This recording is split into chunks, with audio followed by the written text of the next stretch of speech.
Now we're officially starting the GCLS Online Book Club. We have Emily, or EJ Noyes, the author of Alone, with us today. Before we get started, I want to do a quick note about our sponsor. The Lesbian Review, also known as TLR, is a website focused on reviewing lesbian fiction, lesbian movies, and lesbian music. In their words, we review only what we enjoy. That way, we promote the best products and help lesbian and queer women find their next read, listen, or watch. Primarily focused on books, as of January 2021, the TLR has reviewed just over 1,500 lesbian novels. You can find them at thelesbianreview.com, where there are links to their social media and a place to sign up for their newsletter. And their newsletter is awesome. I get it myself. Following TLR is an easy way to boost your reading list with only the most brilliant lesbian books, so please give them a look and find your next read. EJ is an Australian transplanted to New Zealand, which may be one of the best things that's happened to her. She lives with her wife and the best cat in the world. She started writing because she was bored and had ideas and thought writing might free up some brain space. It didn't. Now she's addicted and spends much of her free time bashing out words, while more words jostle for her attention. In her scant free time, EJ screams, swears at her computer games, tries to sleep past dawn, coos at her cat, and works the fact that she's a best-selling and award-winning author into conversations. EJ loves to procrastinate, so feel free to get in contact so she can read that instead of doing her work. And we'll get back to how she does her social media, et cetera, here in a little bit. So EJ, do you want to unmute and tell us a little bit about yourself and a little bit about the book Alone? I think that bio pretty much covers it. I'm not really sure where to start about Alone. I'm assuming that everybody's read it or listened to it. Hopefully, since there's a twist, we hope that there's definitely people that have read it. If we start talking about that, they're going to be frustrated at us. Spoiler. Spoiler alert, yes. Alone, I think, is probably quite different to most of my other novels in that I think I've always referred to it as the weird one whenever I was talking about it, because I think it is a little bit, it's definitely a romance, but it's not what someone I think would call a traditional romance, with sort of the way that it unfolds. And it sort of started the way that most of my novels do, with just a random idea, and then that sort of evolved into the book that it was. And I honestly thought that nobody would like it, or that I would get a lot of like, what the heck is this sort of stuff. So it's been really really gratifying for me to sort of see that everybody's generally on the whole has embraced the book for what it is. My precious little weird one. So yeah. Well, there's over 400 positive reviews I noticed on Amazon. So yes, people really like this book. I was reading some of them, and like I said before we started the recording and jumped on here with everyone, that it's really a great book, and everybody agrees. So that's fantastic. My first question, I guess, for you is, which came first, the romance or the thriller? Probably the romance. I think it's reasonably widely known, if anyone follows me on social media, that I don't plot at all. I'm a massive pantser. I don't write a book in order. I'll write a scene from, the first bit, and then I'll write the ending. Then I'll write, like a sex scene or a love scene, and then I'll, delete half of it, and then I'll just sort of join it all together again. But because I do consider myself a romance writer, I think the romance aspect definitely came first, and it did start as sort of an idea of sort of having two women together, sort of like a forced proximity type of a story, like where they have to live together as an experiment to, figure out how you grow tomatoes on Mars or something like that, and my original idea was an enemies to lovers romance. And I sort of started writing that, and then I thought, oh, that's kind of not very interesting. And then it sort of said, well, what if, someone's alone to start with and someone comes in? And that's sort of how it evolved into the story that it is now. So, yeah, I think definitely romance, and it wasn't in my head, when I sort of started writing it, it definitely wasn't the book that it is now. It evolved massively along the way, which is just how my brain works and how all my novels sort of start off and end up as, something completely different. So. Well, that's hard to pull off on a thriller, though. I mean, that's interesting that you kind of did it as you went along and it kind of morphed as it went, because it's very, it got some twists and turns in there. It's very sophisticated. So I'm impressed. I had thought maybe you had come up with the ending first, but you didn't, or you did? No. When the idea came to me of having Olivia sort of come in, it was really obvious to me what the twist would be, and it's something that I sort of see a lot, and I sort of think I wanted it to be really obvious what the twist was. So I think in the blurb, if you read the blurb, which is sort of hard to do if you do the audio or if you're not into blurbs, I think that the blurb kind of gives it away, what the twist was, and that was always intentional to me, that you would be reading and know what the twist was. And it is something that I'm, like I sort of get a little bit sort of smug about as an author, because I think it's so, for me personally, being stuck in somebody's head and reading the book and sort of going, oh, hang on, but, can't you see? It's like watching a horror movie and they're going into the basement. Like, why are you doing that? Like, don't you know you're going to get murdered when you go down there? So reading and being stuck in Celeste's head and sort of experiencing the story so tightly through her eyes or through her emotions, but knowing as a reader that who Olivia is, or that she's sort of part of it. So, spoiler, sorry. I thought was a really interesting way to approach it. So it was sort of an intentional twist, if you like. Gotcha. It really turned out well. And I love, I love, I guess, the different voices that she hears. Again, another spoiler. Yeah. And how, so I don't know about you, but I'm really bad about getting those worms where you get the same saying going on over and over in your head. Yeah. So does that happen to you? Is that where you had it happening to her all the time? Yeah, that's definitely something that happens to me. And again, the voices was something that evolved because I was writing it with just Celeste in the house. I'm like, well, this is really boring. She's got nobody to talk to. So, me being me, I sort of thought, well, I'm going to give her someone to talk to, somebody that's not really there. So that's how sort of the auditory sort of hallucinations evolved through that, just because I thought it was really boring for her to be so singular until Olivia turned up. So yeah, and it just happily evolved into sort of part of the plot, sort of an important part of how she approaches sort of the relationship with Olivia and how that evolves and how her own sort of mental health sort of journeys along through that as well. Yeah, that's a big aspect of it, is her personal journey, is the mental health issues. Definitely really well done. One thing I wanted to know is, how long did it take you to write it? Oh, I can't say. Probably because I know I would have been working on another book at the same time, because I tend to write a few back and forth because I have a very non-concentraty brain. I would say probably from no words to a readable first draft, probably 4 or 5 months is my standard for most of my novels. So about that. And then obviously, tweaking and editing and all that sort of stuff before I sent it to the publisher for that kind of edit. So, yeah. I was wondering, so about the same length as all your other novels. This wasn't a particularly It was one of the most difficult books I've ever written.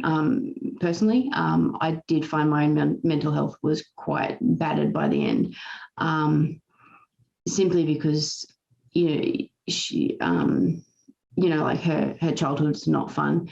Like writing mothers, I hated it. I really, really did. it also sort of made me focus on my own childhood, which was nowhere near as bad as Celeste. But, like, I was raised by my grandmother because my mother has questionable taste in men, and also a lot of sort of issues of her own. And it was actually quite funny. She sent me a message once, because she reads all my stuff, which is both great and horrifying, and sort of sent me this sort of like whispered, she's got a very funny sense of humor, and it was like, am I mother? And I'm like, no, Mum, you're definitely not mother. She's like, oh, good. So, but, she was quite happy that she thought she was famous in a book for being a horrible character. But yeah, it was a really hard book to write, and sort of also coming off the back of a book that I've written about PTSD. It was difficult, yeah. But no, not that long to write, but probably felt a bit longer than it was due to the slog. Gotcha. Yeah, that makes sense. And I do love the military ones, being ex-military, but we're not talking about that today. But yes, I appreciate those. Those are great. All right, we do have a question. Are they fun? Yeah, I bet. Lauren Lewis Stark says, I want to know if EJ did something special, like spending a month alone in a faraway cottage or something like that. Oh, I would have loved to, but alas, no. I was just at home working my then day job and writing at work in Brisbane City back in Australia, and then writing at home. So that would have been epic. I would love to just lock myself away and just have, as long as I had internet, I'd be fine. Yeah, and my PC, so I could game and write. I'd be set. Yeah. Yeah, that's kind of what I was wondering too. Is how would you feel if that was you? Would you be okay with total aloneness like that? Yeah, I think I would. Like, my wife's over there and in bed. And sort of she can't hear me, but I think I would. I think I probably would miss people after a while, but I've never been. I'm not an introvert by any means, but I'm also not a massive extrovert. So I enjoy being with people when I'm around them, but I've never really sort of been. My best friend always jokes that the best thing you can give me is cancelled plans. Like, if you cancel plans, I'm not that one that goes, oh, I'm so bad. I'm like, cool, okay, great, I'll just go do something else, so I think, and especially if I had the money at the end, I would be all for it. So and it's an interesting discussion that often comes up, is whether or not people think that they could do what Celeste did.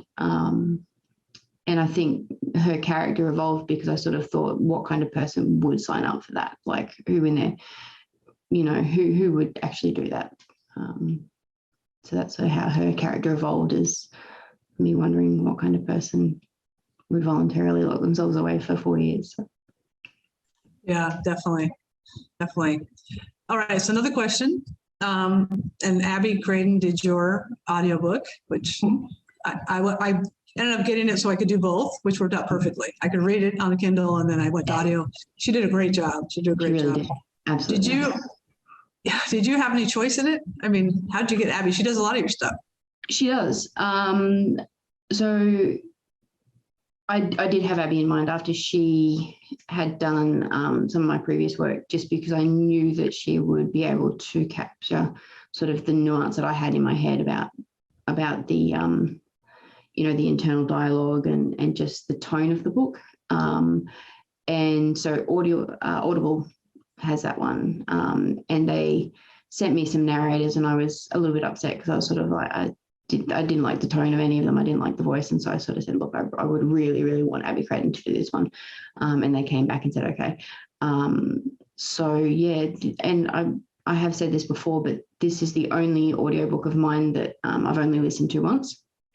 I'm that person that will see a movie 10 times, or read a book over the, so I listen to audiobooks repeatedly, including my own. But this one was so good that it's awful to me. Like, I find it really hard because the performance is just so good, and it makes me feel a bit uncomfortable. It sort of makes me feel a bit like, oh, did I actually write this? She just absolutely nailed it. And this is one of the ones that I always say, like, I really think the audio is one. Like, if you're into audiobooks, then I think that you should experience Alone in audio, because it's so good. yeah. Lots of people nodding their heads, definitely in agreement. It really turned out well. It was a perfect narration for the book, and the way she did Olivia, and it just was great. Yeah. All right. Next one says, I was concerned about Olivia's ethics in human experimentation, breaking through professional boundaries, et cetera. Can you speak about the process of creating Olivia and whether you have any qualms about her abuse of power in the relationship? And that, when I did read some of your reviews, that came up a lot. People did have some concerns about that. So what can you tell us? Yeah, absolutely. That is the big bugbear. And it was something that my editor did bring up. And I mean, I suppose the first thing is, I'll use a bit of a cop out, is that it is fiction. So obviously there's a little bit, and it was something that I was conscious about, and how to sort of manage that, because obviously in the real world, it absolutely does sort of bend the rules a little bit, around what would be ethical. But in a fictional world, I can sort of say, well, and the power imbalance was something I did struggle with, because in my mind, Olivia's feelings were genuine. And, you know, I always sort of felt like she felt trapped in her own life, sort of not unlike the way Celeste did, sort of feeling trapped in the experiment and in the habitat. And that Olivia just didn't know what to do, and sort of made, you know, in the real world, yet an unethical sort of choice, in a fictional romance, still unethical, but you can sort of say, you know, that she acted in the way that she felt she had to. And it's something that's incredibly hard with writing novels, is that sometimes people do stupid things. You know, they don't always explain why they've done something. They, you know, act in ways that don't make sense. So it absolutely was something that I did struggle with, trying to sort of show, which is where her sort of notes came in at the end, as a sort of way to try and explain her feelings, not to justify it as such, but just to sort of say, well, you know, I felt like this and I didn't know what else to do. So, you know, I sort of went in. But yeah, you're absolutely right. There is, and I think I did have the same thing in my debut as well. Maybe I've got a thing for power imbalance sort of things, you know, between, you know, two women. So maybe I should talk to somebody about that. But yeah, no, it's a really good question. It's yeah. So that's probably as best I can explain it. That one. All right, I have a lot of background noise, so I'm going to go straight to the next question. Why did you choose first person? That's my default. All but one of my novels are written in first person. It's just where my brain sort of defaults to. I enjoy the intimacy of it. I enjoy, it reminds me a lot of my own sort of continual rambling thought processes. And as a reader, I enjoy both first and third person, but as an author, it's just, yeah, I do absolutely default to first, yeah. And I do think a lot of people don't like first person, but I do feel like it's sort of losing some of its stigma of being horrible, because there's a lot of really good first person books out there, so which I'm grateful for.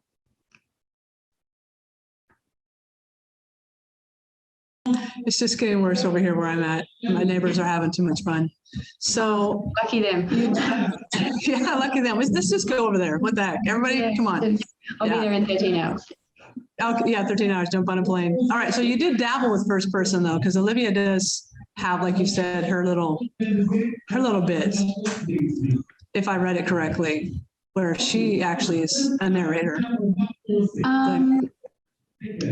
That's her notes are still in first person, I believe, but they're just written in note form. So yeah, most of my novels are single point of view, first person as well. I think I've done just the two. Wow, this is embarrassing. Yeah, I have two dual point of view, first person novels, and then so there is a little bit of Olivia, but I don't consider it to be her point of view. I consider it just sort of to be a little bit of an add-on. Gotcha. All right, let's see. Someone says they thought the first person added to the sense of isolation was a fantastic choice, which I'm sure made it a little more emotional for you as well. All right, let me go to my list of questions here. Here's one that actually came in on Facebook. So which came first? Did you come up with Celeste first, Olivia first, or the plot? Probably the plot. As I sort of mentioned earlier, but it did evolve quite quickly. Once I sort of started, I think I probably wrote about 500 words of two people together. And I believe I actually started in third person just as a, what the hey, let's do something crazy.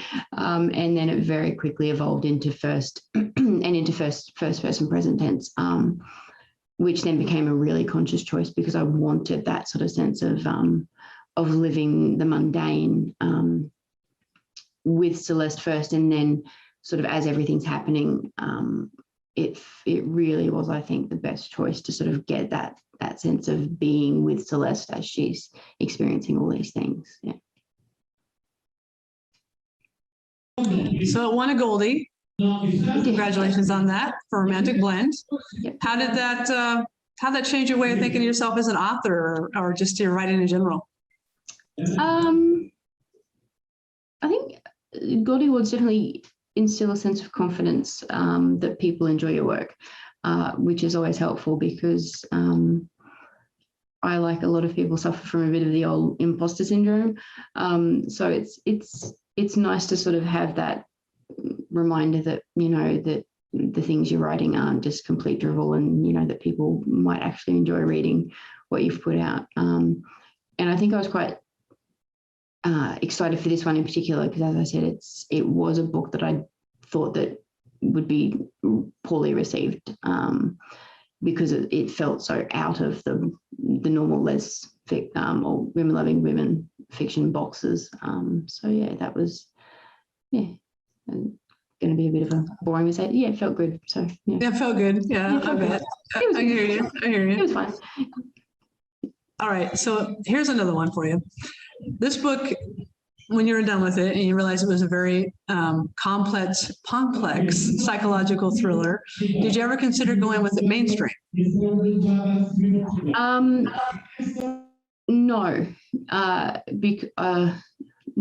I didn't. Partly because I published with Bella Books, so you know, my work sort of just goes to Bella automatically. So yeah, it was just an auto send to Bella, and that was it. So yeah. Gotcha. But with the Gone, yeah, mainstream. But I'm not sure. I mean, I really hope that, you know, there was more mainstream queer fiction. Would just be so great. But and I think we are getting there, sort of slowly, that it's starting to become more mainstream. So hopefully, you know, in another few years, it'll be, you know, we'll just be on bookshelves with everybody else. But yeah. So that, it just went straight to Bella. So. All right. What made you choose? I have another one in the chat. What made you choose the restrictions she endured? This is the perimeter boundaries, right, with the different colors, and the endurance, and her endurance to get to Olivia. I believe. Sorry, it's been a while since I wrote this one. I think I thought, well, why wouldn't you just leave? Like, why wouldn't you just like walk out into the woods and, you know, just leave? So I sort of, it did feel a little bit like one of those electric dog shop collars to me. Yeah, I think it was the perimeter restrictions were a sort of a way to make Olivia feel like, Celeste feel like she was just living normally, which sort of felt important to me. But yeah, it was sort of a way to then sort of a sense of her having to remain there, and then sort of, you know, when everything sort of starts to fall apart, it felt powerful for her to sort of just say, well, I know that this is going to be horrible, but I'm going to try anyway. And just to have that complete helplessness where you sort of feel like, you know, you're just running head first into a brick wall and you know it's going to hurt, but you're hoping that maybe you'll get through with that sort of scenario. So, and the endurance to get to Olivia, I'm not quite sure what that one means. Well, after you had her get shot thinking she was a deer, I believe that's what this is about. Okay. She actually crawls through the green and into the. I think Celeste is a good person. That's, I think, at heart, you know, that she's just, she's a good person, she's a kind person, and that she, you know, I don't know that anyone would leave someone in that sort of scenario, you know, just bleeding in the woods.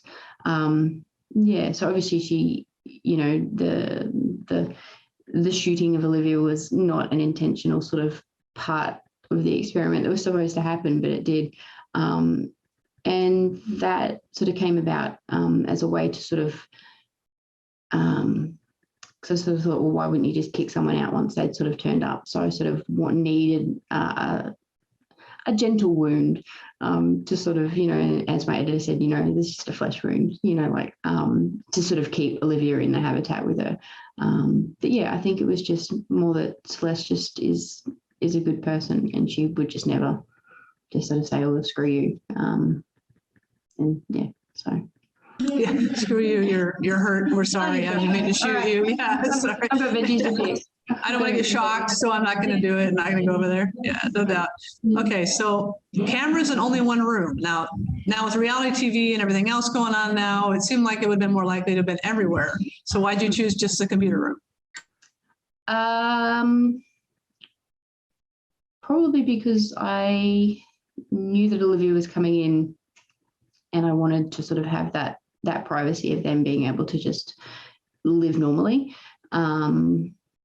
Would be my best recollection from when I wrote it. I think you're right. I think cameras in every room would probably be what most people would do, but I think I know if I was watched from every corner of my house, I would not behave in a way that was considered like just normal human behavior, unlike those who seem to go on Big Brother and cope quite fine with, you know, having everything they do watched. So it was just, and I believe it was sort of just explained as sort of a way to sort of allow Celeste to just live normally within the house. But yeah. So someone made a comment, cameras in one room also kept the sense of isolation, which is true. That makes more sense than she didn't interact. And then being watched while you're spilling your most intimate thoughts on a, you know, computer to somebody that you can't see would make me feel pretty uneasy as well. So, yeah. All right. So while we're waiting for other questions about the book, I have a question from an author. So marketing's been a big talk lately. There's been the marketing panel and everything else, but you blog and don't use a newsletter. So why do you not have a newsletter? You certainly have a following. I don't like newsletters. I don't follow anyone's newsletters. Sorry, everybody. Because I find them personally overwhelming to sort of receive that. And I think everything that I need to know, I sort of find out via social media. And also I'm lazy. I can't think of something to tell everybody once a month, once every 3 months. I really, I don't think I've got anything that's so overwhelmingly interesting that people couldn't find out another way. So it's probably more just not really, you know, and I would love to, you know, give out some short stories or things like that. But if I were to do that, I would just put them on my website and say, you know, on social media, if you want it, you know, come and get it. So yeah, probably just a combination of laziness and not really having anything outside what I already say to say. Yeah. But I am very aware that I'm an anomaly in the marketing world with not having a newsletter. So sorry, all you newsletter lovers, if you love me. Well, you do have the world's shortest blog posts. I didn't know it's your blog. You call it a blog, but it's more like a paragraph, but it's awesome. Yeah. It works. Hey, I got this book out. This is what's happening. All right, bye. Yeah, bye. Exactly. Yeah. Perfect. All right, I'm looking for more questions, you guys. What did you think about the book? And why did you come here to ask her some questions? Let's have something come up. Otherwise, we're just going to start chit-chatting about author stuff, and that won't be nearly as much fun for you guys. So you said you're a pantser. Absolutely, all the way. Yep. And like, as I said, I don't write a book in order at all. I don't, start from word 1 and end at word, 82,000, 92,000. I just write whatever's in my brain at that moment, whatever scene sort of happens to come to me. And I will often stop mid-scene and then sort of just scroll down a little bit onto a fresh little bit of white screen and start something else. I just I'm a very scattered writer, which seems to have worked out really well so far, but it also brings about a lot of wastage. So things that I would love to work but just don't end up working. I don't throw anything away. I don't delete anything. I just cut it out and I put it into a new, I think I call them all like discards or something. And sometimes I do grab those from one book and I pop them into another book, like a big cheater. But it works for me. I have tried plotting, much to Lee Winter's delight. I usually tell her when I'm doing it and she cackles because she and I write very, very differently. She plans everything down to, pictures of her characters, and I'm just like, whatever. For my dual POV novels, I have, I do sort of do like chapter 1, person's point of view, and I do have just like a basic like X happens, just so I can sort of keep track of it as it comes along. But yeah, that's about the extent of my plotting abilities. So. Gotcha. I can't do that. I can't do that at all. I have to go linearly. Yeah. I feel very almost claustrophobic by planning. I really do. I don't know what it is. It's funny because I'm not I'm quite a neat freak. I like my space to be really neat, but in my words I'm very messy. Yeah. Gotcha. That's very interesting that you're very structured in your life, but then but in my words I'm just like ugh. All right, so we do have some questions. People are writing some stuff in the chat. How did you select the name? How do you select names for chapters or your characters? I mean, because this is really hard for me anyway, coming up with character names. So how do you come up with them? For my main characters, I open up a browser and I type girls' names, and then I read through them and go, oh yeah, that sounds all right. Exactly. That's basically it. Or like for Olivia, I was, obviously like Italian names, things like that. And names are hard, really hard. Some side characters in books are people I know, like Amy in the Ourselves series. My older sister's name is Amy. My best friend is Kate, so she got to be the cheating one, which was hilarious because she would never do that. My brother's name is Mitchell. Well, one of my brothers is Mitchell. So I do nab side characters and bring them in like that. But yeah, mostly it's just internet searches. And it's problematic because I have a book in my head and she's the one of the main characters is just begging to be called Emily. And I'm like, ooh. Name after yourself. Oh, that's brave. That's brave. So I need to get that out of my head because I think that would be just all, I don't know if it's narcissistic, but I think it would just be odd. But yeah. Okay, so there's some more questions in here. Here's kind of a fun one. Any plans or ever curious about what a sequel would look like? Sorry about all the noise. Maybe put Celeste and Olivia on Mars. Like a women-loving women fic version of The Martian, but better. Exactly. Yes. I think I consider sequels and whatnot for all of mine. Probably wouldn't actually put them on Mars, mostly because it takes so long to get there. But, I suppose they're used to living by themselves, so they'd probably be okay with being on a little rockety ship to get there. Probably not on Mars, no. Mostly that would require a lot of research, and I'm really bad at research. I hate it. I've got really bad Really? reading. Yeah, Really research with your other books. I would have thought you yeah. do lots of research. I do, but I don't like it at all. I've got really bad reading comprehension. I'm a skim reader, like I'm, like just like, So trying to absorb things, like my wife's the one that reads instructions to do anything or to, like do any important paperwork. She's got to do it because I'm just like, what does this mean? And I also don't like asking people for help as well. So I always feel really awkward. So, like all these books I've written where I know nothing about, I'm just a bundle of anxiety about sort of like, whether I've gotten things right. So yeah, Mars would probably be a little bit beyond my skill set, I'm afraid, but I would like to, and I do have an idea to do a series of short stories for each of my novels, just to sort of see where everyone's at. But that's sort of, like I have a massive list of stuff that I want to do, and that's sort of, all the way down the bottom at the moment. Just I understand that. I understand that. Yeah. Lots of ideas, not much time, unfortunately. So. All right, jump into another question. How hard was it to write Celeste's multiple personalities, and how did you come up with all of them? And not hard so much as in the actual writing craft of it, because they're just characters. But emotionally, they were hard. As I said, especially Mother, because she's just so horrible.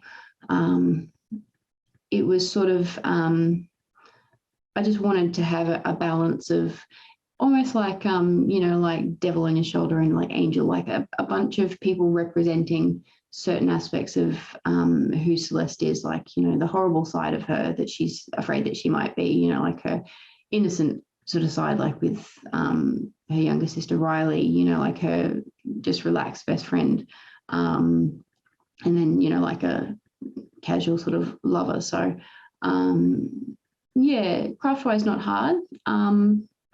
But Mother was very, very difficult for me to sort of just get into that headspace because I am a very immersive sort of writer with all my work. So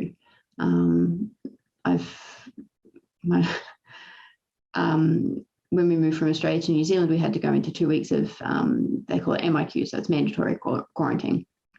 So they stick you in a hotel and they feed you 3 times a day, and it's fabulous. It's, you get let out for exercise. We were really lucky. We could go whenever we want. But the downside to it was that, we sort of only had one reasonably big desk. And so we moved to New Zealand because my wife got a job. So she was sort of working and I was working on a novel go around. And she brought it to my attention that when I'm working on a problem, I sort of sit here and I'm like, like I'm like having a conversation with myself and I'm doing this and I'm like, whoa, what's going on? And I'm like, got really self-conscious about the fact. And then I stopped and thought, and I'm like, yeah, I'm actually here in this character's sort of like, like having a conversation with someone that's not even here. So, that was an interesting aspect to find out about myself, that I can never go out in public and write in a cafe like some people do, because I'll get some. Yeah. I'm one of those people that kind of talks to myself too. So I get it. Yeah. You're not going to be plopping down in a Starbucks anytime soon. Yeah. No. All right. So yay to short stories. I agree. Short stories would be great. Feel free to keep going with that idea. It's on the list. Why do you choose to set your novels in America then? Because America's the biggest market. That's basically it. It's give the reader something that they feel comfortable with. Is basically the reason behind that. Gold does have a very little bit of Australia in it. Ski field down in sort of southern Australia where we do have snow and we do ski. But yeah, just basically the market in America is large. So that makes sense. Yeah. All right. So I've been thinking here, what kind of books do you like to read? Do you read thrillers? Do you read military? What do you like? I actually don't read a lot anymore, which sounds horrible. if I do read sort of like a queer romance, I listen to it now because I can't. I've gotten into this weird sort of headspace where reading other people's work in a genre similar to my own makes me feel really weird, and makes me feel like I don't know how to write a book at all because I start getting sort of really, immersed in how great it is and then start feeling weird about my own stuff. I like nonfiction, sort of World War II, sort of stuff like that, which is a personal sort of love of mine, as well as research for a historical novel that I have written but may never publish. And I also love, it's very specific. Colleen McCulloch wrote a series, the Masters of Rome series, so it's historical. Oh, yeah. Yes, read that, yeah.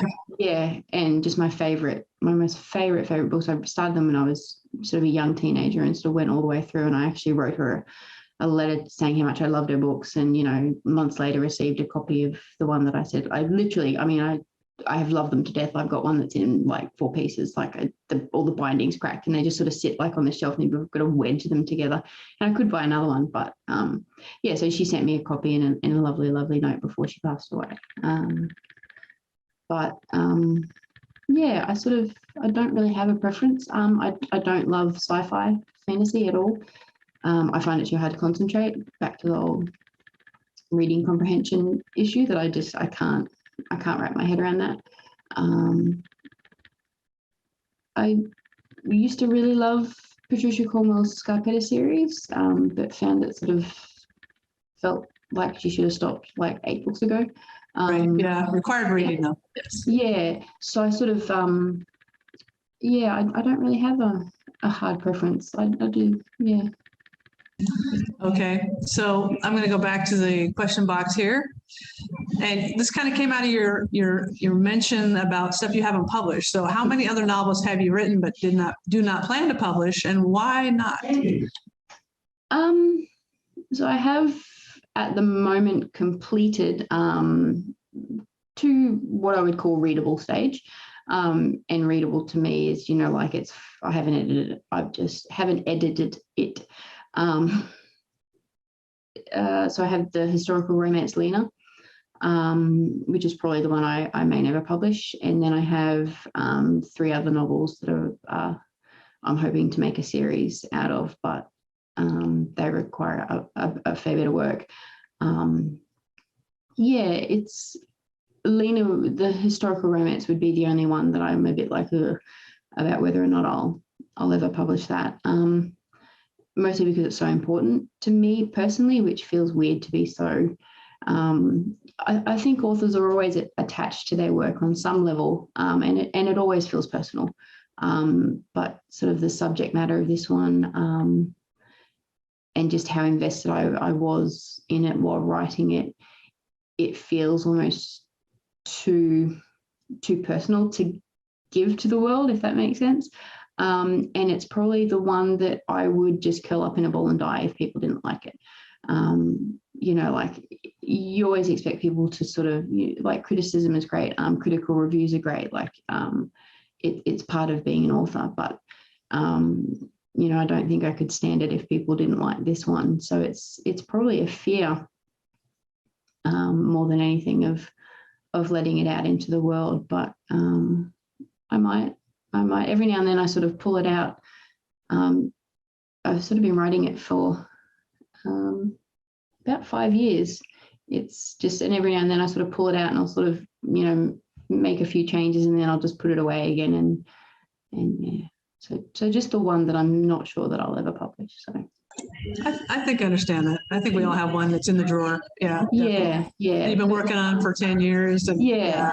But I do have, you know, like I've, you know, got varying little bits of work, you know, but anywhere between like 500 and, you know, like 15,000 words of just sort of like that are partially done that I sort of, oh yeah, I should finish that. Oh, okay. And then I just start something new and that one just gets pushed aside. Yeah. All right. Will Celeste keep the implant even after having a good life with Olivia? I think so, yeah. yeah, I think it's sort of part of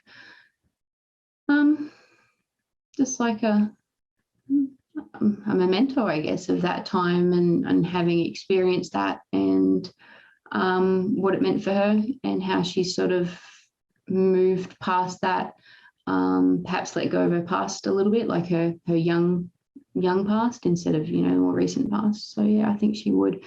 It's not doing anything in there. It's not hurting her. So yeah, I think she will. Yeah. Gotcha. That's a good question. All right, here, this is one we get a lot. Movie. If you get approached to make it into a movie, or how would you feel about it being made to a movie, and would you sell the rights? And of course, who would star as the main characters? Of course, I think any author would love to see their work on. I mean, it's probably a bit of a generalization based on my own feeling. Yeah, I would absolutely. The starring question. I sort of don't know. I find it really hard to picture who plays my characters. I think the thing with Alone, I'm not sure how it would actually translate to a visual sort of like a movie / TV because of how much internal dialogue there is and you know, like her like the voices. I think I always sort of had an older Tatiana Maslany in my head as Olivia, was the sort of, yeah. But I really don't know. I don't like, I'm that hopeless person that's just like, I don't know who they look like, you know. Here's some features, you know, like, you know, think of them who you want. Yeah, so I'm not sure who would play them. Do you keep track of all that when you go from book to book? Do you like who looks like who and what their aspects look like? Yeah. Well, I've only sort of written the 3, soon to be 4 in the same sort of world. So I know in my head what they look like, you know, their basic features. And if I get confused, I can always just sort of like flick back and be like do a search for like eyes, hair, or something like that, just to sort of see like remember what they look like. But yeah, no, I have an idea of who they sort of look like in my head. Yeah, a vague, embodied sort of features without a firm sort of picture of the end result. Gotcha. Yeah, it helps me to actually have pictures to look at because I get lost. Yeah, and I know a lot of authors do that. I'm not. I mean, I don't watch a lot of TV or you know at the moment. So I sort of often see these sort of like massive storyboards, and I sort of have to like be like who's that? Like who's that person? And they're like, oh, they're just some famous, you know, like queer actress. I'm like, oh, okay, cool. Well, that's embarrassing, but yeah. Yeah, I hear you. Yeah. All right, so you have a book coming out in November. Am I right? Yes. Tell us about that. Go Around. So this was one that was in the works for quite some time. And in my tradition of writing about things I have no idea about, it's about a federal air marshal. So I had no idea as an Australian that the Federal Air Marshal Service was such a secretive thing. So I have a friend who has 2 in her family. And I remember she sort of mentioned something about it years ago. And I was like, oh, that sounds really interesting. Cool. That'd be a really interesting sort of story. And I started writing it, and then it, you know, sort of got pushed aside for other projects. And then I picked it up again because it sort of popped into my head. So it's a second chance romance. So probably the first, my book that came out in May, Pas de Deux. Sorry, I don't speak French. I'm so sorry. I don't know how to pronounce the title, even though it's my own book. So it was a second chance romance light. So this one is a true second chance romance. So Federal Air Marshal at work sees her ex, and a little bit of chaos ensues. So there's a little bit of a situation where her ex needs somewhere to stay due to an unsavory fan sort of incident. So yeah, so it's, yeah, like I said, it's probably it was a difficult book for me to write just due to the circumstances, not only of not knowing anything about the, FAMs, but also because I was writing it while we were planning a move overseas during a pandemic. So it was a tricky one, creatively more than anything. So that'll be out in November, and the audio is also coming out with Audible, but I'm not sure when. Probably they usually do it the same time. So, and I have found out that Abby Creighton is narrating that one as well. So, which is good. Nice. That's excellent. We'll be looking forward to that. Yeah. Apparently you pronounced that word, the title correctly, according to Christelle, our French speaker on the screen. Yeah, that's good. I always feel horrible speaking other languages, even if it's just like a title. Yeah, I feel very, very self-conscious about my other language skills. So I'm glad. I'm just going to walk around saying pas de deux forever. Nice. All right, where can we find you? We already talked about you don't have a newsletter. You do have a mini blog. Sorry, microblogs. Twitter is probably the best place. I'm on there more than I should be. I'll just probably type it because it's the easiest thing to do. If I can, sorry, I'm on a weird. Can put that in the chat. Yeah, that'd be great. And I probably should get an official author, Emily Noyes author or EJ Noyes author or something. But that was my Twitter handle from before I'd even considered making words, and it's just a silent Z, if you're ever wondering how to say it. And it was just a stupid nickname from high school. Grok, because we didn't have nicknames and my friend thought we should have one. And then I found out someone on Twitter who would have that. They did. There is a Grok on there who is an inactive account. So I had to add the IT. So yeah, that's probably the best. Or you can email me, ejnoyesauthor@outlook.com, or my website does have a contact form and I will always answer you if you send something to me. Or Facebook as well. I have an author page as well. So, which is EJ Noyes, I think. And probably something on Bella, I'm assuming too. Yeah. Oh, and Bella, of course. Yes. Through Bella. Yeah. Yeah. That'd actually probably be the easiest if you go to Bella and just like find my name, and it'll just have all these handy little links to find me. So yeah. But yeah, always enjoy talking to people. Not only because procrastination, but yeah. All right, I'm turning this on because if you can hear it, it's Ghostbusters. For those of us who are trying to play the game of what song is behind Casey Luck today, that was Ghostbusters. Thank you, EJ, very much for coming on here, and everyone who joined us. We really appreciate it. The answers were great. The questions were great. Bravo. Yes. Getting the applause. And we'll be back next month with Kay Acker. I'm going to talk about her book. So that'll be next month on Saturday, November 6th. And we hope that you'll see you there. If you want to find out more information, go to GCLS Facebook page, GCLS Book Club. With that, I'm going to get off of here and hope you all have the rest of your day is great. Enjoy your weekend, and I'll talk to you later. Bye. Thanks, everybody.